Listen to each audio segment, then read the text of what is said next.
mentioned before, right? We, Pink is Love was in a community, an organization that I started in 2014. And it was all about just figuring out how to build a community with women. And in this journey, I've met, even since 2014, I've met so many amazing women that I feel like need to be celebrated. And I feel like these conversations need to be brought to the community in an intimate way. Although we are going to, obviously put it on YouTube and make sure that more people see it. I like the up close and personal feel of these kind of conversations.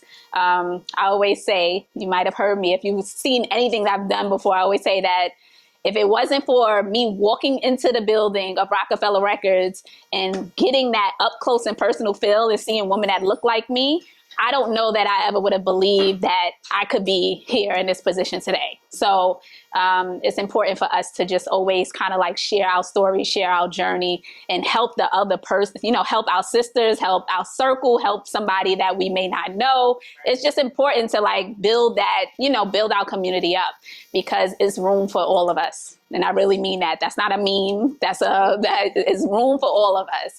And so I have today Karleen Roy, who is an amazing friend of mine. I don't know what year. I didn't do enough. I couldn't do the background of like, what year did we meet? I actually was thinking about that. I think the first time I met Shari is when I had to keep the Sean John store open for you because you were trying to get a gift for a coworker at Def Jam. Oh, and you was like, they say you're the girl to call. I'm trying to get the Sean John store. I used to work for Puff. And I had the power to keep the Sean John store open on Fifth Avenue. Shari was doing Christmas shopping. I remember this. And of course, she was working very hard. And by the time she got off work, the store would be closed. So we kept the store open. It had to been 2007, 2008. Yeah. Wow. You're really bringing me back. I didn't realize that. So Karleen, outside of that, we just became, there's certain people that you just automatically hit it off with. I feel like Karleen is one of those people. I didn't have to force it. It didn't feel like a work relationship. It just was natural. And not to say there's anything wrong with work relationships. There's room for both. But Karleen, we just kind of like hit it off. When I met you, you were obviously, like you said, working for Puff as his executive assistant, right? And then Karleen took a big leap of faith, which I am so inspired by all the time. I love like what you did. But she took a big leap of faith and started the Vanity group. And so we're here today to just talk about, well, one, celebrating Karleen, because what she has done since 2000 and what? When did the Vanity group launch? 2013. Yes. Till now is amazing. Full staff, office building. It's just, amazing to see someone build from the ground up. So one, please, let's give a round of applause for Karleen for what she's done. Thank you.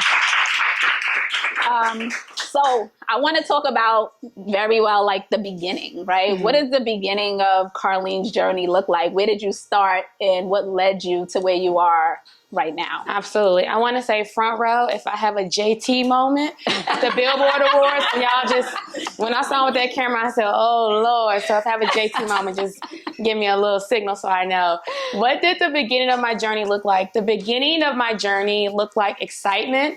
It looked like energy. It looked like I want to do all the things. So I'm a very proud graduate of Howard University. I say it 18 million times. Anybody from HU, we are a gang.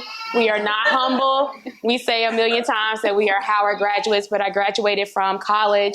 And I've told this story so many times, but I was watching Sex and the City one day in our study lounge, and I wasn't studying because I didn't have great grades, but I was in our study lounge at Howard. Sex and the City was playing, and I saw Samantha, one of the characters, and she looked bossy, and she dressed fly, and she was like bossing people around, and must have been a scene where she was doing an event for a PR agency. And I leaned to the woman next to me, and I was like, oh my God, who is this woman? What does she do? And I was like, she's a publicist. And I immediately the next day went and changed my major. Like, I want to do PR. I had never even heard of PR in my life, but that's how impressionable I was by just like the optics of this powerful, well-dressed woman in New York living this very exciting life. And I went and changed my major and stayed an extra year in school. And I was like, I want to be a publicist. Fast forward, it's time to graduate from college, and everybody's like, what are you going to do? What are you going to do? Do you got a job? You got a job? I ain't got no job. I'm just so excited. I applied for every PR job there is all over the world in New York, and I did not get any callbacks. So on a chance weekend in New York, I met a young lady, and she was a PR assistant at Def Jam. And I was like, I must be you. I want to be you. I like attacked her. And she was like, I don't have the power to hire you. And Shari knows this. Like, people think you meet one person at the label. It's like, yo, I'm not the HR department. Right. I can put in a good word. And she was like, I don't know if we're hiring. I definitely know there's no space in the PR agency, but you can be my intern. And you're a college graduate, so you can't be an official intern. We're going to have to sneak you in during the day. Just say you're a visitor and stay all day. I'm like, I'm with it. Whatever you need, I'm down, whatever. So I packed all my things in DC, put it in a U-Haul truck by myself, and drove from DC to New York. And I crashed on a friend's couch, and I was an unpaid intern at Def Jam for probably close to a year. I got there early. I left late. If people needed coffee, that back in the day you did press clippings and you would deliver it to everybody in the label, like whatever needed to be done. I signed up and I did it, and I worked there for a year, and I still didn't get the job. I was waiting for this girl to die or anything. I'm like, no, I'm never gonna get this job. Like, there's certain departments at a record label that are very sexy. PR is one of them. Marketing is like, people are dying, like they can't wait for you to not show up to work one day. She never left work, so I never got a job. But while I was there, I was like an all-star intern. So I was just like, good morning, what y'all need? I'm here to help. Just, I was wanting to do all the things. And I met someone who said, listen, I don't even got no paper to hire you, but I'm just starting to manage this kid. And he gave me an opportunity, and I became Neo's assistant. And then at night, I interned at Violator Records, which is probably the precursor to what Rock Nation is now, like a management label and a record label. And they manage Puff and Missy and LL and Busta and Fantasia and like the who's who of hip hop back then. So I would have a day job. I worked at Sony, and at night I would work at Violator. And they happened to manage Sean Combs.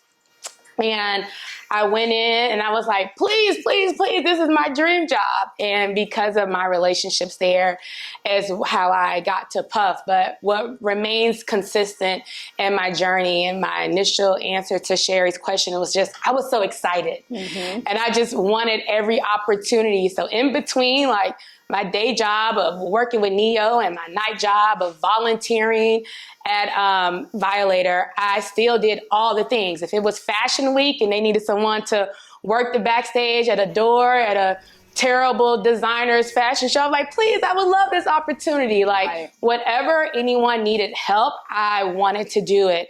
And the big difference I see of me now then and me now, and I have a realistic point of view on this because I'm in a position to hire people every day. And I meet so many young women who are like fresh out of college or really just trying to get their bearings, and they sit down with me like, my brand and this and my brand and my worth and all these things. And I'm like, what brand and what worth? Where's this? I don't see this on the resume. So I feel like a little bit of the grind and the excitement has been lost with like the newer generation. I think if that was my approach when I got started, I probably wouldn't have been where I am. So sometimes there's a move to get to the bag, and sometimes there is a move just to get the experience. And from my experience in this journey, just the experience has outweighed the bag every single time. That's right. That's a key point. Key point. Thank you. And the other thing I would love to note is the fact that what you said you met with the PR assistant, right? I feel like people are not even thinking about that. They're thinking like top dog, right? Like, who's the president? Who's the CEO? Even the CEO. I mean, the boldness is out. The boldness at an all-time high. At an all-time high. Yeah. But I think that's an important thing to make a note of is like, get in wherever you can, because once you're in the door, you can navigate as long as you got that hustle in you, right? You can navigate, but it's not a certain, the get in doesn't have to be sexy. It's just getting in. Like Wayno, who's a great friend of mine, he's, now I think Complex and now at Amazon. he was in the mailroom. And he figured out, he worked his way up. He worked the room. He was in the building. He took his time when he was not, delivering mail at Def Jam. And he was interning for us at the label. So, I think that's just, an important lesson. I call that lateral networking. Everybody wants to meet like the person at the top. And it's like, actually, you want to meet the person like on the same level as you and just be a dope human being where you can develop a relationship with them. That's right. Because as they grow, you will grow. It's like when Shari probably was a marketing assistant at Def Jam, I was Puff's assistant, and we have two different, disciplines in the business, but like we're growing at the same time. So as Shari is controlling budgets and Shari is getting more power, who can Shari call? She can call me because Carlene is doing events and she has a service that she can provide. So lateral networking or just becoming a community with your peers who are like the same contemporary you is just as important and valuable as trying to meet Jay-Z. It's like, I need Jay-Z's dog walker because he can probably alley-oop me the relationship if I'm just dope at whatever he needs me to do for the dog. Right. So lateral networking has worked for me every time. That's right. So you went to work with Puff, who is a mogul, obviously, in the business, and just somebody that I even look at. And I haven't had close relationships. Crazy because Meek just put me and Puff on text together. It was like, call him ASAP. But I haven't had that one-on-one. But I've always watched him from afar, and I've received a lesson from afar. But for you, and I remember there was one thing that you said that always stuck with me, and I feel like you got it from Puff. I feel like you told me you got it from Puff, and it was like, there's no emotion in business. Yeah, there's no emotion in business, and being emotional will have you broke. Yes. And he said this when we were filming an episode, I think, of like Making the Band. He was like, see, y'all emotional, y'all gonna be broke. And I was like, yep, see, look what happened to him. But being emotional will have you broke, meaning you just have to be strategic and laser focused with the decisions you are making and leading with strategy and not with emotion. And I find myself as a business owner sometimes toiling with this because it's your business, it's your baby. So I'm so emotional about a lot of things, and I have to like tap my head and be like, that's not the way to move in this way. But I picked up that from him. I picked up, if you want 50, ask for 100. People are always going to negotiate you down every time. The first person you speak to on the phone, if there's a problem, is not the person that can help you. They don't know. It's always the second or the third person. So there are so many gems that I picked up from Puff along the way. We called him Mr. Combs. That I picked up from Mr. Combs along the way. He's an amazing businessman, and he's given me my wings to fly. People ask me all the time, like, oh my God, is working for Puff crazy? And I'm like, yes. And you should wish that you had an inkling of the crazy that he has, and you will be just as successful. So I took so many dope experiences from him, and just to be able to experience the world at that level just blew my mind. So I definitely think, I want to say I was always fly, but working with him and someone as sophisticated as far as like visually with everything he does is a big part of the thread of TVG and why I approach things the way I approach it and how pristine I try to be is really from being under his tutelage for as long as I was. That's amazing. So now I'm going to take a shift, right? Okay. I want to talk about women in business, especially because the majority, and thank you guys for the guys that are here. Thank you guys. We appreciate you coming. But the majority of this room is women. And I feel like there's this narrative where, women, especially now, I see a lot of young women in the business saying, I wish I had a female mentor. No one wants to support me. There's what else? They're in competition. They don't want. They're scared that I'm going to take their spot. And I would like to say I'm not like that. Maybe Nadine, you could attest to that, who works with me at Rock Nation. But I try to be mindful of that. And I felt like I was groomed by women, right? So, what is your perception of that conversation? Do you feel like that narrative is true in its majority, or have you experienced women that really were kind of like helping you in your come up? My experience of being in the business and working with women is a lot like yours. I've been groomed by amazing women, and just about every life-changing opportunity that I have has been because a woman has championed me. So that has never been my experience, like, these girls is coming for your spot or anything. It's like I've always come from that school, and working with Bad Boy was almost like, y'all remember the movie Boomerang? We were just like bad bitches walking all the time, and they was making decisions and powerful. Like, that's how our office was. So I was always surrounded by talented, sharp women that maybe it was the man's business, but they would show up calling the shots. So that has always been my experience. And even now, there's so many rooms for other vanity groups or other event planners. And I actually think you're more revered as a person if you're the person that's reaching as you're climbing. It's like, 100%. I want to know who's next in events because I ain't doing this forever. And if there's a job that I can do, I want to have a community of, I always prefer women that I can say like, hey, I'm unavailable for this. Are you able to do this? Like, you're more revered when you are one that is giving and supporting and leading. And that's what you do also, Shari. No, thank you. And you do it as well. Thank you. I try. Yes. So we're coming, I would like to say, because I'm trying to be optimistic, we're coming out of a pandemic, right? We don't have our masks for the most part, so we're coming out of it. What kept you motivated during that time? Because, as an entrepreneur, I know that, even as a corporate worker, it was hard, right? Yes. So as an entrepreneur, I'm assuming that is even harder, right? During that time.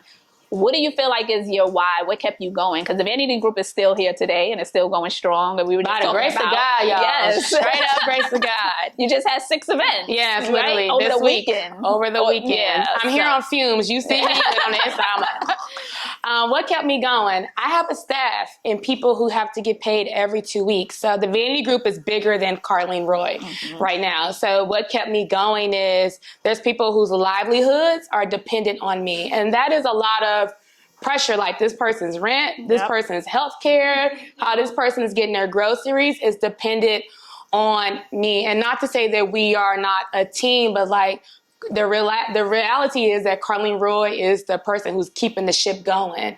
And so that honestly is what kept me motivated. And I think the additional legs that grew from the pandemic was that because we weren't working as hard, I had a lot more time to think and develop things. And people always ask me, like, you should teach and you should, a lot of young people would love to learn from you. So because I wasn't running around with my chicken, like a chicken with my head cut off, I was able to do a few master classes. I did the Event Academy. I have one of my star pupils, Crystal Bailey, who's here right now. So I was able to develop more things out of just having like a slow pace for once. But really what kept me going and what kept me motivated is the reality that I have mouths to feed. I basically felt like a mom. They say moms work so hard the moment they have a child because they realize it's bigger than them. And once you have employees and people that you are responsible for, you have that same zest to keep going. Yes, I think that's amazing. And I could relate, not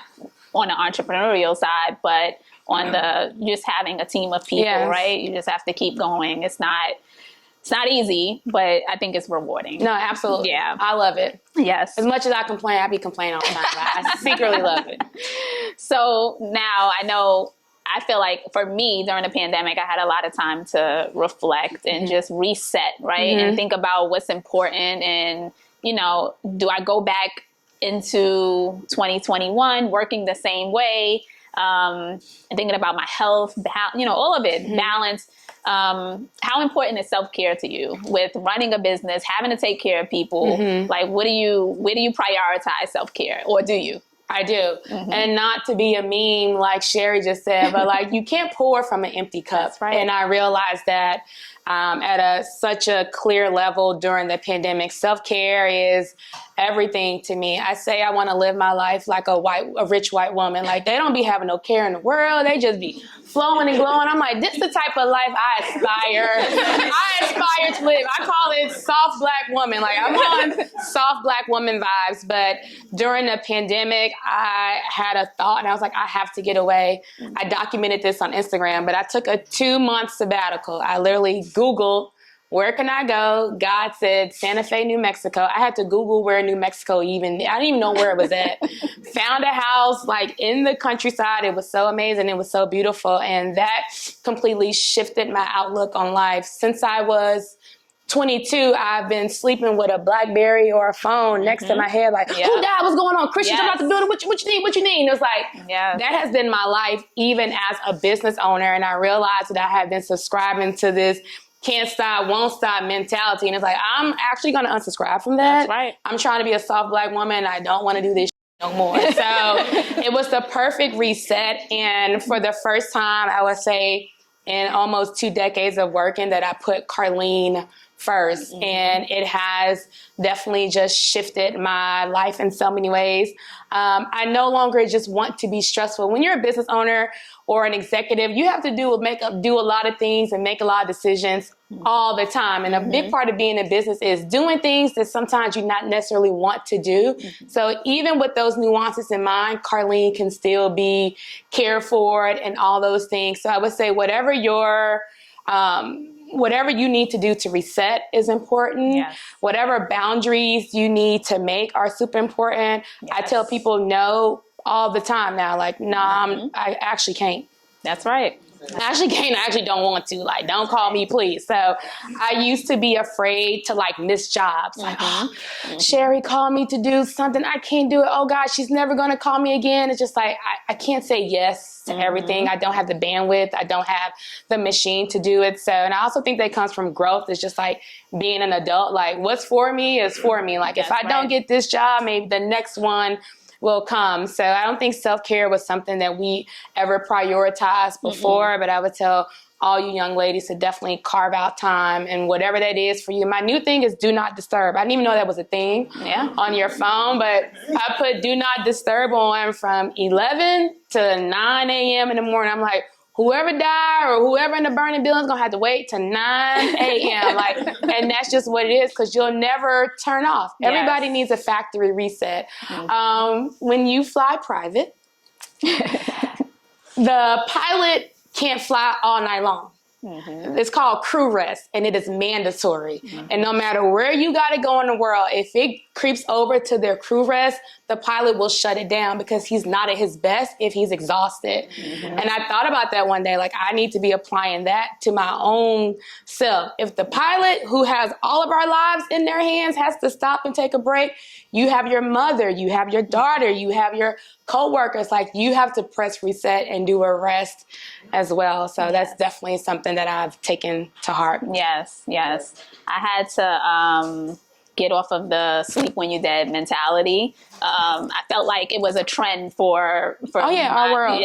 Our world, you know. And those people probably look old. Exactly. Their skin probably bad. Yes. Overweight. Yes. I just lost 30 pounds on Weight Watchers. Amazing. And I'm going to tell you, I was losing the most weight when I was sleeping more. Yep.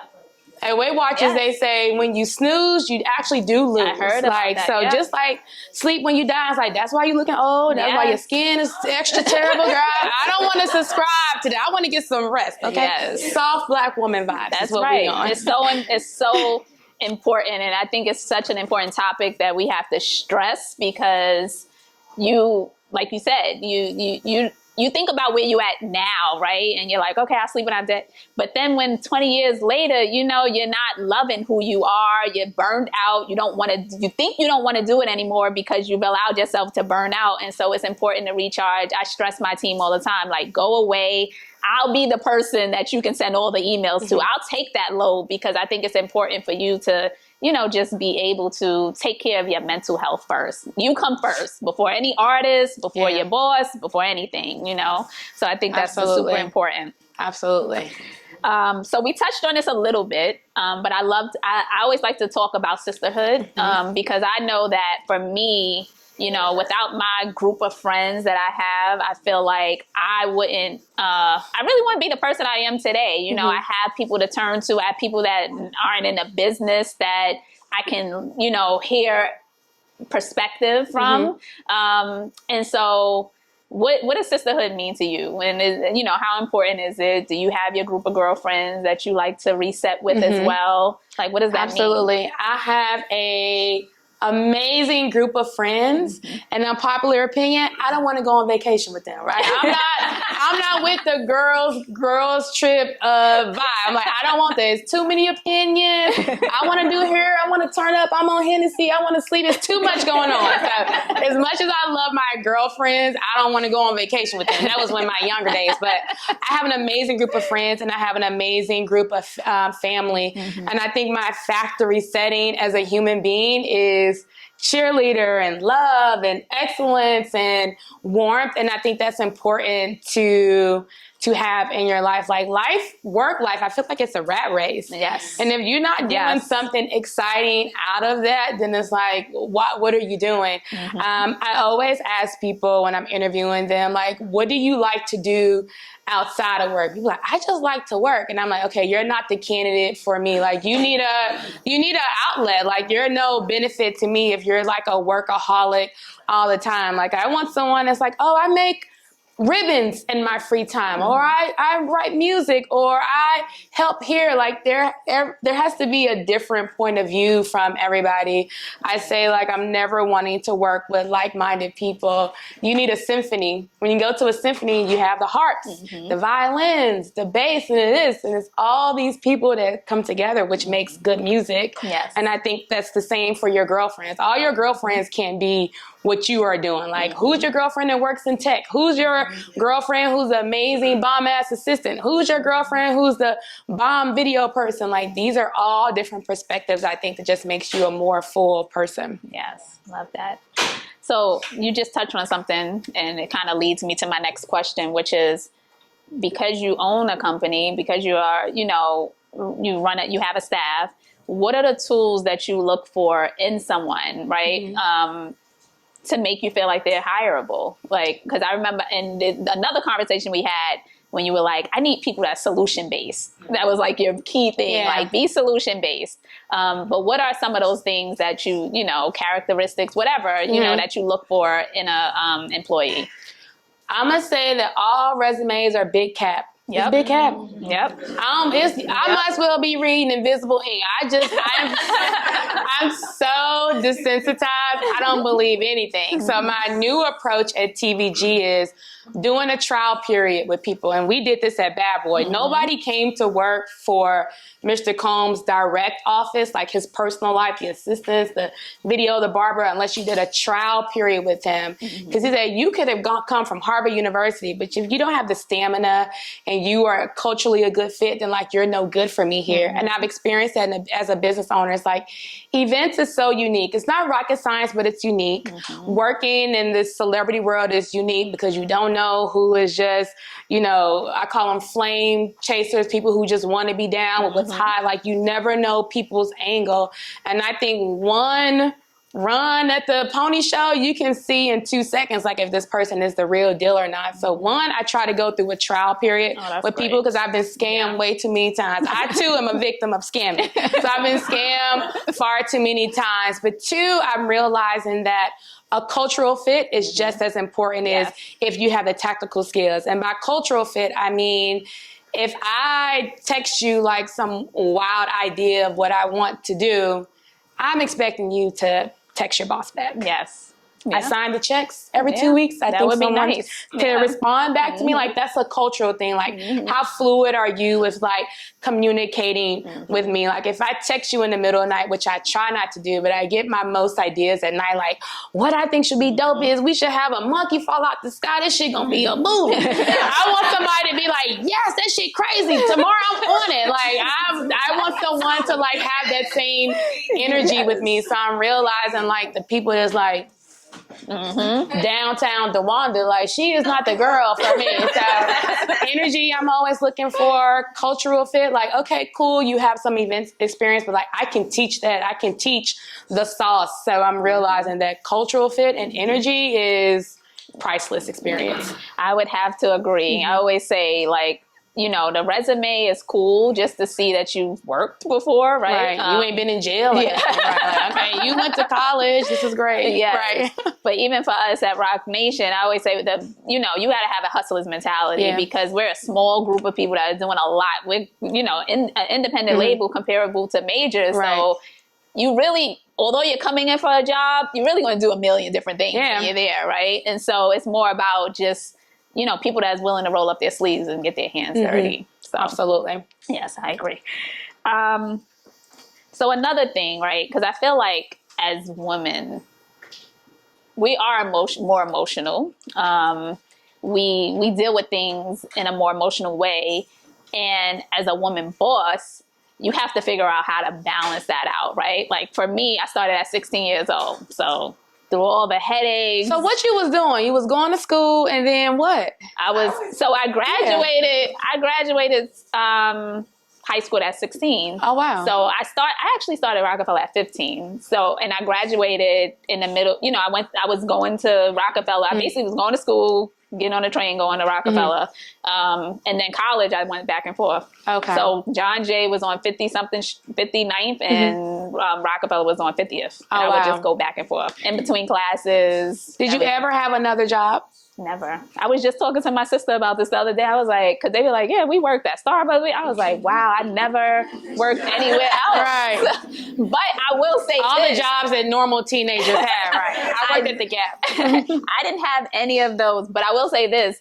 My friends were dipped fresh, had every sneaker. I was making $25 a week at Rockefeller. So although it looked, it sound good, I wasn't dripped down. Right. I couldn't. I was like, wait a minute, I might have to rethink. I really was like, I might have to rethink this and get another job and then come back here a little later.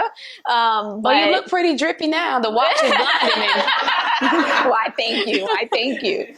But, so I lost my train of thought. So what were we talking about? Oh, so emotional. Yes. Having to deal with just the hardships of what we face as every day as women. Like whether you're, a mother, single or not, mother, period, comes with a lot, right? Yes.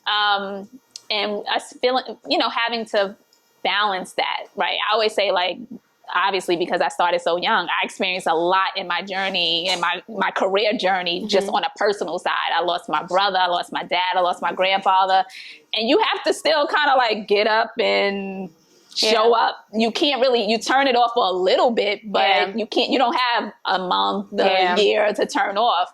And so what are some of the ways, and I know, unfortunately, not to bring a personal thing, but I know you experience hardships as well. But what do you feel like, how do you feel like you handle that? Like, what was the best way to handle those kind of things? I have so many moments in my career where I'm feeling overwhelmed and I'm feeling like, Lord, why you just didn't make me a stripper? They lives be so lit. They be so dripped and I'm working too hard and she got a Bentley. Why is happening to me? But I have so many moments where I'm overwhelmed by the heaviness of having to be a business owner. Like at least 6 times last week, I was on the phone with my accountant from something's wrong, we can't send the wire, your accountant needs this, or we need you to sign off on that. Like no one is ever thinking about the operational side of doing a business. And I realized I suck at that. Like I actually want to fire myself from being the COO at Vanity Group and I need to hire someone from this. So those moments are very overwhelming to me. And I do have moments where I cry and I'm upset and I'm like, why is this happening to me? And when am I getting past this journey? And then it's like what old Black people always say, tough times don't last for long. And I'm a testament of that. And I'm trying to learn myself of what are the tools that I don't get myself so worked up. I'd be like, oh, they're trying to play me. We going in. I can't believe it. It's I shouldn't be that way. I'm trying to be this. I'm trying to be this white lady, right? I'm just trying to be relaxed. Why is this happening? But yes, there are moments. There are hardships. I've lost my dad. I've had moments where I had to furlough my staff because of the pandemic. There are been some life-changing moments in my business, but I'm always having to check myself. We are going to get past this. So reminding and checking myself to not let things get so worked up. I started therapy right before I went to Santa Fe. Thank you. Life change. I'm like, why no one told me about this? So my therapist always tells me count to 5. Like when you feel yourself getting worked up, like count to 5, like just small strategies to help you. Like you're not going to become the Dalai Lama like overnight, and I'm realizing that, but I am a lot more softer in my approach than I used to be. So it's a journey. I'm learning too. It's a journey. And I will say, for me, being connected to a higher power, right? God is my end all be all. I start there, I end there. Yes. And you know, just it forces you to have perspective. And so when things like tumultuous things happen in my life, I always look for what it's teaching me. I look for the lesson in it all. I don't let those things happen in vain. Like I don't let my father, my grandfather, or my brother passing to just go. You know, it's like, okay, so what can I be? What has it taught me that I can change for the better, right? I remember my brother passed. If me and my sister became even closer from it, I was like, okay, that was a lesson. You know, he wanted us to be tight. Yes. Because it was, you know, sister stuff. You know. Yeah. And so I think that, you know, it's just, you know, it forces you to have like perspective, and I feel like that's the way I've dealt with hardships, and you know. I think Jay-Z said this, like the only difference between like him and other people is like he didn't give up. That's right. And I think that's the same as like God won't lead you to just like let you go. And it's like, think if he did give up, he wouldn't be this iconic person that he is today. And I'm sure a lot of his peers were neck and neck with him, and he just had the fortitude to shift, keep going, shift, keep going. I see that with myself as well. And that's something just by like being connected to a higher power. Like I'd be like, is this the end for the Vanity group? And then like once I gather myself, I swear like not that much longer, it'll be like a great big look. I'm like, this is what God was trying to like prepare me for each and every time. So I try to like ground myself in that, like, this is tough, but like something bigger is like brewing, and it happens every time. Yep. Yes. So I know we are coming to time on the live. We're going to still, you know, if anyone has questions, we'll do that whether the live is over or not. But I would like to end here. Whereas, what do you see next for yourself? Like, what's next for Carlene Roy? Not only the Vanity Group. You may have bigger plans for the Vanity Group without giving all your secret sauce away. But what's next for the Vanity Group, and what's next for Carlene Roy? What's next for Carlene Roy is I hope that I get these strategies to approach life in a less stressful way. That is something that is priority for me right now. Like, what can I do to lessen the chaos in my life? Working in events is chaotic as it is. Like, that's just like the nature of the business. And if that's your business, everything else in your life cannot be chaotic. Like, that's enough chaos for me. Like, I don't need no more. So trying to figure out like, how can I automate my life? And I feel like when you automate your life, it's just a bit more seamless. So that is next for Carlene, figuring out what that is. And what's next for Vanity Group is to keep going. The pandemic was some scary shit. It really, I remember like when everybody was like, oh, we're going home for 2 weeks and we're just getting back. And it's like, no, this actually has been almost 3 years. And I've recently cleaned out our office storage. And I'm looking through, we just like went and packed up everything. And as I'm opening the boxes, I'm seeing like people's shoes. I see someone's like old lunch. I see like a notebook that had like the next event, which was like happening in 2 weeks. So it's like the world just kind of stopped, and we packed up at that moment.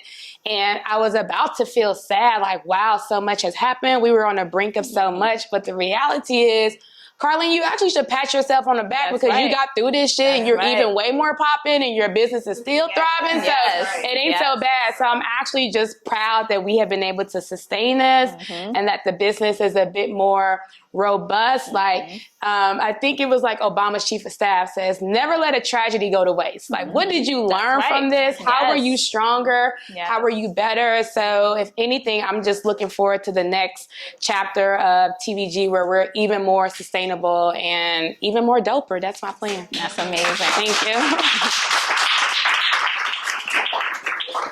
you. Well, I think we need to work on the chaos part together. Shari has been on self-care, and I've done many events with Shari, and I be about to cuss people out, fighting at the door, need goons to come with me, and Shari just be flowing and not a care in the world. And she told me a long time ago, like, you can't let this business like get you so worked up. Like, it's not that deep. And I'm like, it is that deep. And she's like, it's not. It's not that deep. And when you think back to it, it's like, I don't even remember what I was so upset about. So I think, Shari, you probably were the visionary of self-care before we even had a name for it. Thank you. Why, thank you. I love that title. I love that.